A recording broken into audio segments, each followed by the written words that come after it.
The last episode of Ncuti Gatwa's first season, leading Doctor Who as Dr. Ncuti, came to an end with the episode called Empire of Death. And if you were hoping for some grand explanation as to everything that happened, well, get used to disappointment.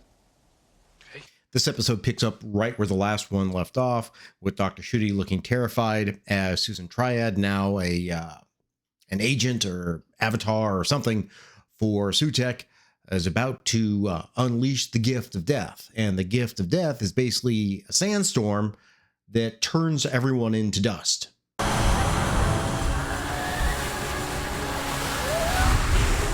Mel drags Dr. Ncuti out and lets him ride bitch on the back of her scooter while they try to outrun the sandstorm that kills everybody.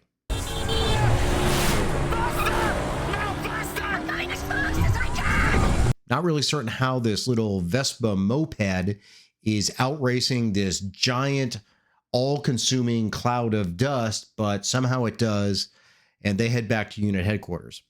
Meanwhile, at unit, Kate, whoever the hell else is there. I mean, you got the Rose, you got the little person, Morris, you got the Vlinks, you got the Colonel, Ibrahim. They're all there trying to fight off Sutekh.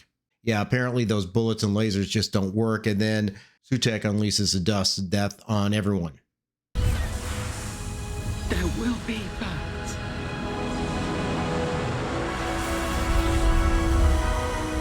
Yep, now all of unit is wiped out. Doctor and Mel show up and they run down to the time window room, you know, the Doctor Who's version of the holodeck, and find Ruby in there, who's still experiencing some of the memories of the night that she was left at the church. Dr. Ncuti runs into the TARDIS from the past that showed up in the time window, and it somehow has some more substance. He looks around inside and you see little trinkets and everything from prior Doctor Who shows, stuff from prior Doctors, just kind of like a, well, memory closet of all things of Doctor Who, just little things. And turns out this is called a TARDIS Remembered, which I guess relates to something from the Tales of the TARDIS minisodes were put out, which I thought apparently were just for, you know, fun. But I guess now it's canon. So this TARDIS is thriving somehow on the memories of Ruby, and Dr. Ncuti wants to make it more solid. So he asks Ruby for help. Ruby, it is feeding off you. Yeah, give it everything you've got, babes. Remember it harder. Yes, I can, yes. Just as the remembered TARDIS gains form and substance, Sutekh shows up and in classic monologuing villain style explains everything that's been going on. I clung to your infernal machine, and for so many years, I hid. Apparently after the fourth Doctor, played by Tom Baker, banished Sutekh to the time vortex to age and die, whatever remained of Sutekh somehow was able to grasp hold of the TARDIS and used a perception filter to basically cling to it throughout the rest of the Doctor's journey. So 50 years of Doctor Who television shows, yeah, it was there the entire time. And along the way, it learned all the secrets of the TARDIS, including the name of the Doctor's granddaughter. Susan, the perfect trap. Basically, every time the Doctor stopped somewhere in his journey on some planet or wherever, Sutekh, hidden, would create one of these avatars, one of these angels of death, so to speak, to be on the planet. So there were like probably hundreds of thousands of Susans throughout the universe, which he would then be able to activate to spread his gift of death. Yes, the sand that wipes out everything. Now, this brings us to the point where Dr. Ncuti begins what I'm going to call his version of a gravitas speak, where he promises to stop Sutekh. And it is so emotional that we get the first instance of Dr. Ncuti crying in this episode. I damn you in the name of life itself. For some reason, Sutekh has not killed Dr. Ncuti yet. It's not clear why at this point. But while Doctor's busy monologuing, I guess it kind of distracts Sutekh, and Dr. Ncuti, Ruby, and Mel take off to the remembered TARDIS and zip off the planet Earth right before it's all consumed by the dust of death. So Dr. Ncuti and the companions are trying to stabilize the TARDIS. You know, it's kind of put together apparently based on memories. I guess the TARDIS's memories and Ruby's memories. It's really not clear, but they use some intelligent rope to try to lash it all together to keep it from falling apart. And once they're able to do that, Dr. Ncuti opens up the doors of the TARDIS and basically sees the universe dying and realizes that it's all his fault because everywhere he went, he brought an angel of death because Sutekh was on the TARDIS. And yes, now we get our second opportunity to see Dr. Ncuti cry again in this episode.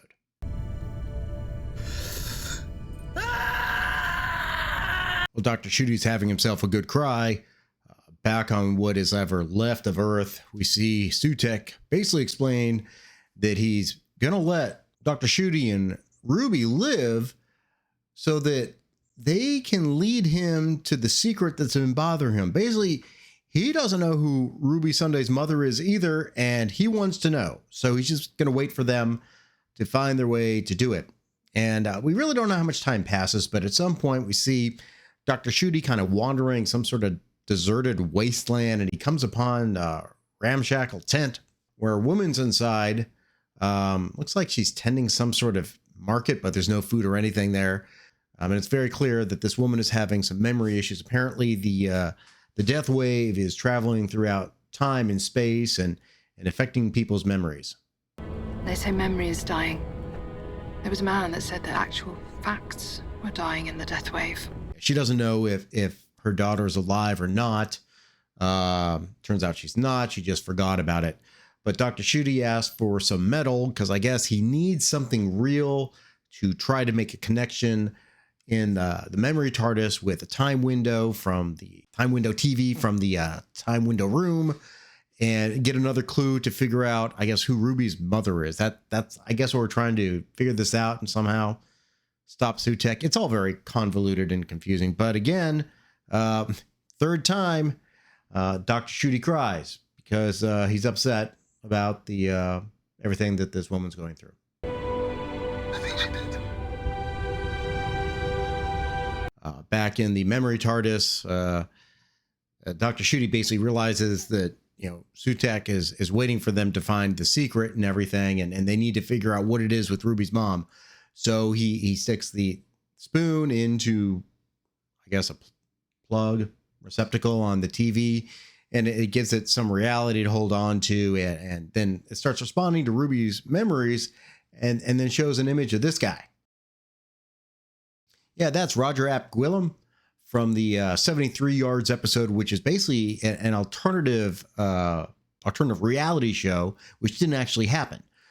So it's not really clear why Ruby is actually remembering this. I mean, unless there's something really important about Ruby, right? She's remembering something that she didn't actually do in this timeline. Also, she makes it snow. And her mother, she doesn't know who her mother is, and her mother's pointing at something in the far distance, pointing at the doctor. Why? Why does all this mean? Ruby is so important. That's what is getting hinted at throughout this episode. It's so important. Yes. But the important thing about this whole Roger Ap Gwilym thing is that apparently as part of his campaign, he decided to register every person in the United Kingdom in a DNA database, which means if Ruby's mother was alive at the time, that her DNA would be in that database. So if your mother was still alive, She'd be on record. she would be on the register. We've never been able to find her because she never got tested, but 24 says she's got no choice. Now, I'm not certain why Dr. Ncuti didn't think of this before. Apparently, he is aware of Roger Ap Gwilym, maybe even been involved in his overthrow. And he didn't remember that there's a giant DNA database in 2046. Why didn't they go there to begin with? And also, it's very much dependent on whether or not Ruby's mother is alive. But regardless, they decide to go to 2046 and access the DNA database to figure out who Ruby's mother is. While this is happening, we get a glimpse to see that Mel's not doing well. God, I've forgotten. You okay? Exhausted. No, she's actually been hearing Sutekh's voice, who's slowly whispering her. Yeah, she's slowly becoming one of Sutekh's angels of death. In 2046, Dr. Ncuti, Ruby, and Mel show up in the, I guess, the Prime Minister's office and access the database. Now, at this point, actually, Dr. Ncuti has figured out that Mel is being taken over by Sutekh, so he sends her out of the room while they track down the name of Ruby's mother. And once Ruby's getting closer to the name, of course, some typical Ruby Sunday effects happen. Yeah, it starts snowing. As soon as the computer confirms the DNA match for Ruby's mother, Mel shows up, now fully an agent of death for Sutekh, and captures Dr. Ncuti and Ruby. They're transported back to, I guess, 2024. I guess there's some time vortex using the TARDIS one, the actual TARDIS, not the memory TARDIS. And they go back to 2024 because Sutekh now wants to know the secret of who Ruby Sunday's mother is. Bring the name to me. Now, like I said, Dr. Ncuti has already figured out that Mel is now taken over by Sutekh. Ruby and Dr. Ncuti come up with a plan to trap Sutekh. Yeah, see, they go with this whole ruse where Dr. Ncuti, feigns giving in to Sutekh, and then Ruby walks up to give Sutekh the name on the Time Window TV. Waiting for so long. Yep, she drops the Time Window TV and then throws around the intelligent rope around Sutekh's neck, kind of like lassoing a dog. Dr. Ncuti grabs hold with the intelligent gloves and then uses a whistle that he had from the memory TARDIS to somehow activate a whistle remote control system in his TARDIS and make it shoot a laser beam.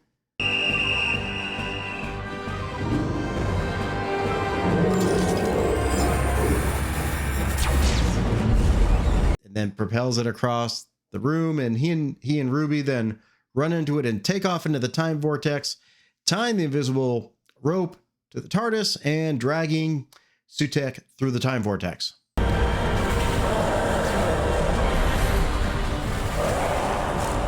So apparently this is part of Dr. Ncuti's plan. He's dragging Sutekh throughout the time vortex so he sees all of time and space all over again. And since Sutekh brings death, and the universe right now exists entirely in death throughout time and space, he's bringing death to death, which recreates life. What happens if you bring death to death? You bring life!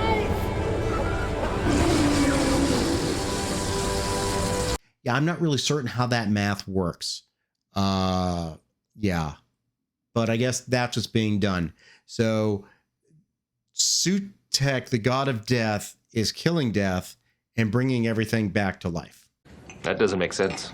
Now that Dr. Ncuti has managed to save the universe, bring everything back to life by using death to kill death, he decides it's time to kill death. Yeah, he says, I have to become a monster now. And now, I must become a monster. I know this is a very familiar theme with Doctor Who throughout the years. The doctor does not want to kill. He does not want to kill, but it's not like he won't do it. It's not like he hasn't done it. Obviously he ended the Time War by what he thought was killing all the Time Lords and all the Daleks. Of course, that's not what actually happened. And in fact, the fourth Doctor, Tom Baker, pretty much killed Sutekh by condemning him to the time vortex and letting him age until he died. So I'm really not getting why this has Dr. Ncuti so emotional, but he's acting very emotional about it. And since Dr. Ncuti gets emotional, that means once again, another classic Dr. Ncuti cries. Fourth time in this episode.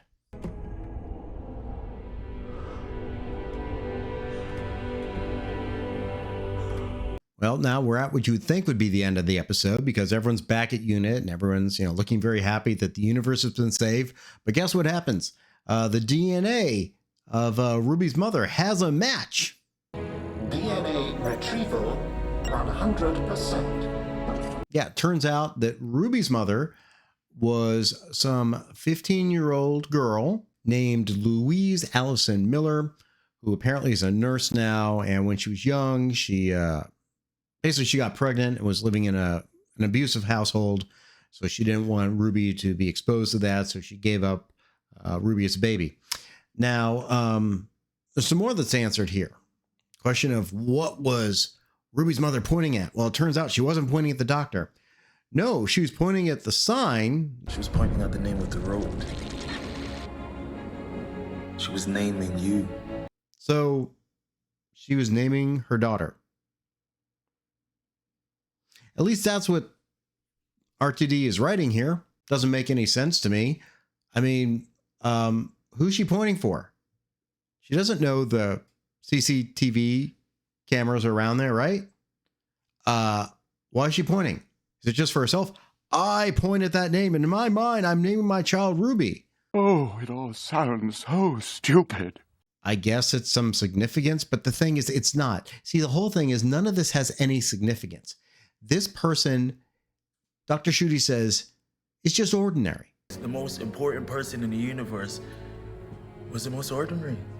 But because she was so ordinary, she was the most important thing in the world because people assigned her the idea of being important. It's how everything happens. Every war, every religion, every love story. We invest things with significance. So the bottom line is the mystery of Ruby Sunday is that she is the child of a teenage mother who abandoned her child because she did not want the child exposed to her abusive home. That's it. Nothing magical at all. Just an ordinary person doing something that sometimes people are forced to do. And that made her so important. Yes, she's so unimportant that she was the most important thing in the universe. Logic does not resemble our Earth logic. It doesn't explain anything. Doesn't explain how Ruby was able to bring the TARDIS into existence. It doesn't explain why snow comes out of nowhere. It doesn't explain any of this stuff. I think after all these years, I deserve an explanation. I really don't know if RTD did not know how to write himself out of this predicament. He tried to make an Impossible Girl. He tried to make a new Bad Wolf, and it just had nothing to it. It's a big fat nothing. This ends up being like the end of Return of the King. Just when you think it's over, it's not over. Ruby decides to go see her mother and runs into her at Starbucks, basically, in England. Kind of out of the blue, confronts her, says, "I'm your daughter." And mom, I guess, is very happy, and they have a very emotional reunion.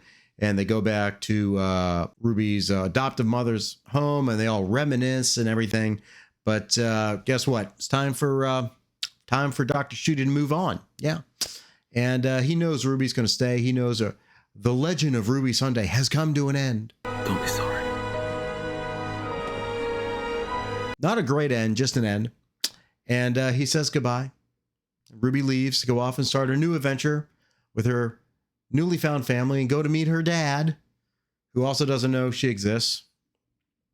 This is like terrible episodes of Maury or something. But we wrap up with Dr. Ncuti alone in the TARDIS, and guess what he does?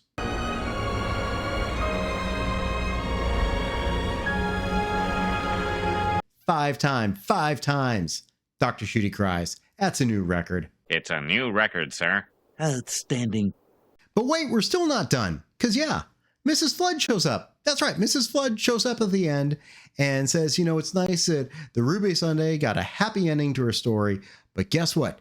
Things don't go well for Dr. Ncuti. No, his story ends in absolute terror. The doctor. I'm sorry to say his story ends in absolute terror. And this is a dumb episode. There's just plot points that are hastily strewn together. There's plot points that's been thrown throughout the entire show this season that end up being nothing. The show is about nothing. RTD used to be able to write stories, right? We know he did. Maybe he had a lot more help than we thought he did. But this finale, yeah, completely failure in my opinion. But a lot of Who fans, or at least Dr. Ncuti fans, are not happy as well. That tells you something. That's not good. But now we got, let's see. Another 6 months till the Christmas special comes out. Who's going to care? Who's going to care? Yeah, we do have a second season of Dr. Ncuti coming. Nothing yet confirmed on the third, I don't think. I know that writing had started on it, I guess, but nothing confirmed. This entire season has just been complete failure. You had a chance to make a new and interesting Doctor, but instead, Russell T Davies decided to focus on message and say, you know what? Gay people have been oppressed for so long that I'm going to make a story just for them. Well, that's great. If you want to do that, go do that. We've seen you do that. You've done that just fine. Why are you doing it with Doctor Who? That I don't understand. Doctor Who is a well-established television show for decades. Has a certain formula, and it's worked. You upset that formula, it falls apart. It started at the end of Capaldi's run. It's definitely going on during Dr. Jodie. And Dr. Ncuti, well, we can see what focusing on message as opposed to story does. So that's it. That's the end for Dr. Ncuti season 1. Thank God it was only 8 episodes. Oh well. There's still other awful stuff to watch out there. Questions, comments, witticisms down below. Click all those good buttons. Until next time,